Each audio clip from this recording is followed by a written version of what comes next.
गुगामल वन्यजीव प्रकल्पाचे उपवन संरक्षक विनोद शिवकुमार यांच्यामुळे जगणे असह्य झाले असल्याचे वारंवार सांगून सुद्धा त्याकडे कानाडोळा करणाऱ्या आणि दीपाली चव्हाण या लेडी सिंगमच्या दुर्दैवी आत्महत्येस कारणीभूत असणाऱ्या अप्पर मुख्य वन संरक्षक MS रेड्डी यांना देखील सह आरोपी करून त्यांना अटक करण्यात यावी अशी मागणी भाजपाच्या वतीने अमरावती परिक्षेत्राचे पोलीस महानिरीक्षक चंद्रशेखर मीना यांना करण्यात आली। 25 तारखेला दीपालीच्या आत्महत्येपासून रेड्डी यांच्यावर कार्यवाहीची मागणी समाजाच्या सर्व स्तरातून केली जात आहे। भाजपाच्या वतीने जिल्ह्यामध्ये मोठ्या प्रमाणात निदर्शने व आंदोलने करण्यात आली। मात्र वन विभागातील आणि शासनातील उच्चपदस्थ अधिकाऱ्यांच्या आशीर्वादाने रेड्डी यास अभय मिळत आहे।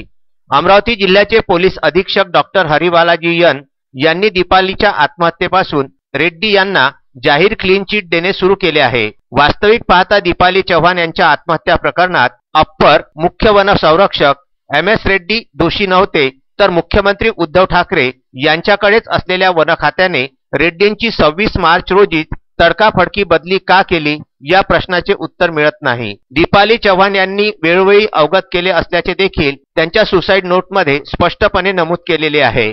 ही बाब अत्यंत गंभीर असल्याचेही त्यात नमूद केले आहे। रेड्डींचे निलंबन देखील करण्यात आले आहे। दीपालीच्या सुसाईड नोटमध्ये देखील रेड्डी काहीच कार्यवाही करत नव्हते असे स्पष्टपणे म्हटले आहे। मग रेड्डीवर थातूरमातूर स्वरूपाची केवळ बदलीची आणि निलंबनाची कार्यवाही का करण्यात आली आणि रेड्डी यांना सह आरोपी का करण्यात आले नाही असा प्रश्न सुद्धा या निवेदनामध्ये देण्यात आलेला आहे। रेड्डी जर दोषी नाहीत तर त्यांनी अचलपूर न्यायालयामध्ये अटकपूर्व जामीन मिळविण्यासाठी धाव का घेतली होती?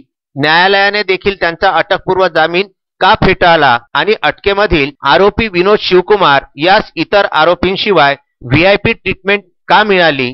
अमरावती व धारणी पोलिसांनी रेड्डीला आरोपी न करण्याच्या दिशेने व उद्देशाने तपास केला अशी भावना समाजामध्ये निर्माण झालेली आहे। अमरावती जिल्ह्याचे पोलीस अधीक्षक डॉक्टर हरिबालाजी यन आणि अप्पर मुख्य वन संरक्षक MS रेड्डी यांच्यामध्ये जिव्हाळ्याचे संबंध असल्याचे देखील सर्वत्र सांगितले जात आहे। शिवाय आरोपीची एक ऑडिओ क्लिप व्हायरल झालेली आहे, ज्यामध्ये दीपाली सोबत बोलताना आरोपी विनोद शिवकुमार ने मैं SP साहब को बोल के तेरे पे एट्रॉसिटी लगवाता हूँ असा दम सुद्धा तिला दिलेला होता। अभी मैं SP साहब को बोलने वाला कि मैंने तेरे को एट्रॉसिटी लगाने के लिए बोलता हूँ।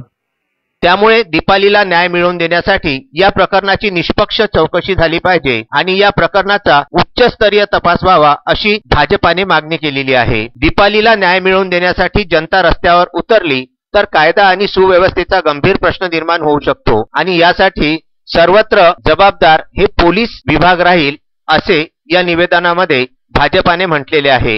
दीपाली चव्हाण हे प्रकरण अत्यंत महाराष्ट्रामध्ये सर्वांनी गांभीर्याने घेतलेलं आहे आणि त्याच प्रकरणामध्ये आम्ही स्पेशल आयजींना भेटायला आलो होतो। आम्ही त्यांना या गोष्टीची जाणीव करून दिली की पोलीस विभागाच्या बद्दल लोकांच्या मनात थोडा संशय निर्माण झालेला आहे आणि याचं कारण असं की सुरुवातीच्या काळामध्ये रेड्डी यांना क्लीन चिट देण्यामध्ये जे वरिष्ठ पोलीस अधिकारी अग्रेसर होते त्यांच्याच हाताखाली असलेला इन्व्हेस्टिगेशन ऑफिसर जर याची जर चौकशी करत असेल तर त्या दीपाली चव्हाणांना न्याय मिळेल की नाही याबद्दल आम्ही साशंक आहोत। आम्ही त्यांना ह्याही गोष्टीची अत्यंत गांभीर्याने जाणीव करून दिली की सुरुवातीच्या काळात त्या रेड्डीबद्दल पूर्ण वन विभागातले वरिष्ठ अधिकाऱ्यांची लॉबी त्यांना वाचवण्याच्या प्रयत्नात होती आणि त्यामुळे पहिले माझी बदलीही माझ्यावर अन्यायकारक आहे असलेल्या माणसाला शेवटी निलंबित करावं लागलं।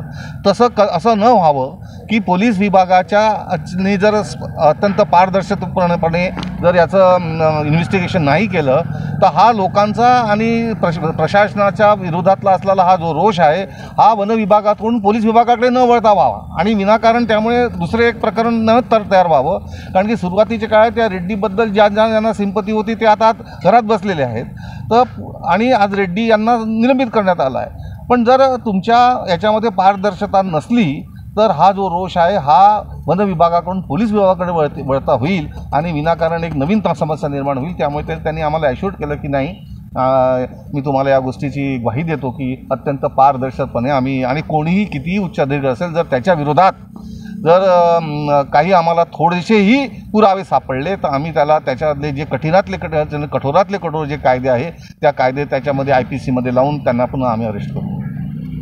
हे निवेदन देताना अमरावती येथील भाजपाचे नेते डॉक्टर सुनील देशमुख, अमरावती जिल्हाध्यक्षा निवेदिता दिघडे, महाराष्ट्र प्रदेश प्रवक्ता शिवराय कुलकर्णी यांचे सोबतच अमरावती जिल्हा सरचिटणीस राजेश पाठक, जिल्हा उपाध्यक्ष विकास इंगोले, श्याम जोशी, स्वप्नील भुयार, जिल्हा सचिव अजिंक्य वानखडे, जिल्हा महामंत्री वैभव शिंगणे व अभिजित वानखडे इत्यादींचा समावेश होता. दीपाली आत्महत्या प्रकरणामध्ये अमरावती जिल्ह्याचे पोलीस अधीक्षक आणि अमरावती जिल्हा पोलीस हे कुठेतरी कंपुगिरी करत आहेत आणि दीपालीला पूर्ण न्याय देत नाहीत अशी जनभावना आहे. आणि म्हणून या प्रकरणामध्ये अप्पर मुख्य वन संरक्षक रेड्डी यांची थातूरमातूर बदली करणे, यांचं केवळ निलंबन करणे म्हणजे त्यांना पळवाटा शोधण्यासाठी मार्ग उपलब्ध करून देणं असं जनतेचं मत आहे, असं आमचंही मत आहे. आणि म्हणून ज्या पद्धतीने शिवकुमारवर गुन्हा दाखल झाला होता, तिच्या सुसाईड नोटमध्ये या सगळ्या गोष्टी लिहिलेल्या असल्यामुळे तसाच गुन्हा हा रेड्डीवर दाखल झाला पाहिजे. त्याला या प्रकरणामध्ये सहआरोपी केलं पाहिजे. आणि जर अमरावतीचे पोलीस जर करत नसतील तर यासाठी शासनाने एखादी उच्चस्तरीय चौकशी या सगळ्या प्रकरणाची केली पाहिजे आणि दीपालीला न्याय मिळाला पाहिजे. केवळ जर दोषी नाही आहे रेड्डी तर त्याचं निलंबन का केलं? जर दोषी नाही आहे रेड्डी तर त्याची बदली का केली? जर रेड्डी दोषी नाही आहे तर त्यांनी उच्च न्यायालयामध्ये अंतरिम जमानतीसाठी किंवा अँटिसिपेटरी बेलसाठी धाव का घेतली? या सगळ्या विषयावरून स्पष्ट दिसत आहे. आणि म्हणून जनतेचं मत हे आहे की रेड्डीवर कारवाई झाली पाहिजे आणि ती कारवाई त्यांनी करावी.